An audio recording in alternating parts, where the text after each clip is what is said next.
Hello friends, இன்றைக்கி நம்ம சேனலில் தூதுவளை சட்னி எப்படி பண்ணுறதுன்னு தான் பார்க்க போகிறோம். பேனில் எண்ணெய் ஆட் பண்ணிவிட்டு 1 டேபிள் ஸ்பூன் உளுந்தம்பருப்பு 1 டேபிள் ஸ்பூன் கடலைப்பருப்பு ஆட் பண்ணி பொன்னிறமாக வறுத்து எடுத்துக்கலாம்.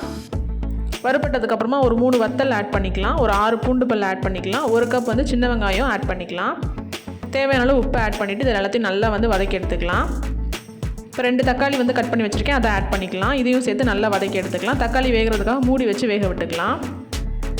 இப்போ தக்காளி நல்லா வெந்துருச்சு. இந்த டைமில் வந்து தூதுவளை ஆட் பண்ணிக்கலாம். நான் 1 கப் தூதுவளை எடுத்து வாஷ் பண்ணி வச்சுருக்கேன், அதை ஆட் பண்ணிக்கலாம்.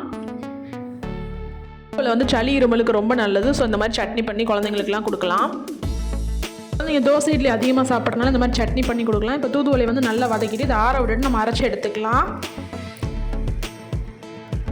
மிக்ஸி ஜாரில் ஆட் பண்ணி சட்னி அரைச்சி எடுத்துக்கலாம். அரைச்சி எடுத்தாச்சு, தாளிச்சிக்கலாம். தாளிக்கிறதுக்கு வந்து எண்ணெய் ஆட் பண்ணி கடுகு, உளுந்தம்பருப்பு, கருவேப்பிலை, வத்தல் ஆட் பண்ணிக்கலாம்.